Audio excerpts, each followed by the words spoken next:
किरकोळ वादातून हल्ला झालेल्या घटनेतील पतीचाही मृत्यू.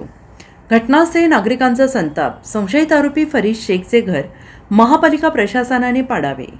माजी आमदार नितीन शिंदे आणि स्थानिक नागरिक महिलांची मागणी. घटनास्थळी कुपवाड पोलीस दाखल. कुपवाड येथे किरकोळ वादातून हल्ला झालेल्या घटनेतील पतीचाही मृत्यू झाला आहे आणि त्यामुळे कुपवाड विघ्नहर्ता कॉलनीमध्ये घटनास्थळी नागरिकांनी संताप व्यक्त करत गर्दी केली आहे. संशयित आरोपी फरीद शेखचे घर महापालिका प्रशासनाने पाडावे अशी मागणी माजी आमदार नितीन शिंदे आणि स्थानिक नागरिकांनी केली आहे आणि महिलांनी केली आहे.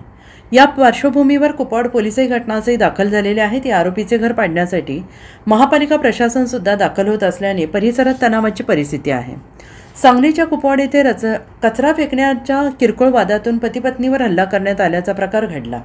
या हल्ल्यात जखमी झालेल्या महिलेचा मृत्यू झालेला आहे. मनीषा केसरीकर असं या महिलेचं नाव आहे. तर तिचा शेजारी राहणाऱ्या एका व्यक्तीकडूनच हल्ला करण्यात आला होता. यातील जखमी पती मोहन केसरेकर यांचाही आज उपचारादरम्यान मृत्यू झालेला आहे. त्यामुळे आता आरोपीला फाशी देण्याची मागणी नागरिक करत आहेत. सांगली शहरातील कुपवाड परिसरातील विघ्नहर्ता शांती कॉलनी या कॉलनीमध्ये राहणार मनीषाताई केसरेकर आणि मोहन केसरेकर या दोघांच्यावर या त्यांच्या शेजारीच राहणारा कट्टरपंथीय जिहादी फरीद शेख यानं चाकून भोसकून आणि हातोडा मारून या दोघांची हत्या केली आणि त्याच्या विरोधामध्ये कालच आम्ही जिल्हाधिकारी कार्यालयावर मोर्चा काढून जिल्हाधिकारी कार्यालयासमोर आम्ही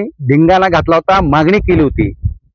वास्तविक त्याचा तातडीनं इन्काउंटर करायला पाहिजे, कारण त्यानं ह्या सांगली जिल्ह्याच्या इतिहासात पहिल्यांदा अशी घटना घडली आहे की हिंदू महिलेवर या कट्टर जिहादी फरीद शेखनं जो निर्घुणपणे हल्ला केला आणि त्याची हत्या केली ती काळीमा फासणारी आहे आणि त्याचा ताबडतोब त्या ठिकाणी पोलिसांनी इन्काउंटर करायला पाहिजे. त्याची पार्श्वभूमी त्यानं घरच्या त्याच्या मुलावर हल्ला केलेला आहे, त्याच्या बायकोवर हल्ले केलेला आहे. हा क्रूरकर्मा जिहादी अवलय तिचा, ह्याला जगण्याचा अजिबात अधिकार नाही. एक तर सरकारनं त्याचा इन्काउंटर करायला पाहिजे, नाही तर ह्या भागातल्या सगळ्या लोकांची मागणी, महिलांची मागणी होती त्याला आमच्या ताब्यात द्या, आम्ही त्याला दगडाने ठेचून मारू, अशा पद्धतीची मागणी सुद्धा त्याला ती मान्य करायला पाहिजे. मुस्लिम समाजाने सुद्धा मागणी केलेली आहे की त्याला फाशीची शिक्षा झाली पाहिजे. म्हणजे हिंदू ही मागणी करतात आणि मुस्लिम ही मागणी करतायत. पहिली मागणी आमची मान्य झाली म्हणजे फास्ट ट्रॅक कोर्टामध्ये हा खटला चालवून त्याला फाशीची शिक्षा झाली पाहिजे. सरकारनं ताबडतोब दखल घेतली. जिल्हाधिकाऱ्याने सांगलीच्या DGPना फोन करून सांगितलं की हा खटला फास्ट ट्रॅक कडे वर्ग करा, सरकारी वकिलाची नियुक्ती करा आणि त्याला फाशीची शिक्षा करा. दुसरी की तो ज्या वेळेला भोसकून त्यांचा खून करून जात होता त्यावेळेला चाकू सगळ्यांना दाखवून सांगत होता मी परत येणार आहे, परत आल्यानंतर तुम्हाला एकूण बघायला येतो. नाही, तो परत येणार नाही, त्याला परत येऊ द्यायचं नाही. हिंदूंना मारल्यानंतर जन्नत प्राप्त होती ना, त्याला जन्नत मध्येच पाठवा. त्याला एकतर फाशी झाली पाहिजे, नाहीतर त्याचा एकतर इन्काउंटर झाला पाहिजे अशी आमची मागणी आहे.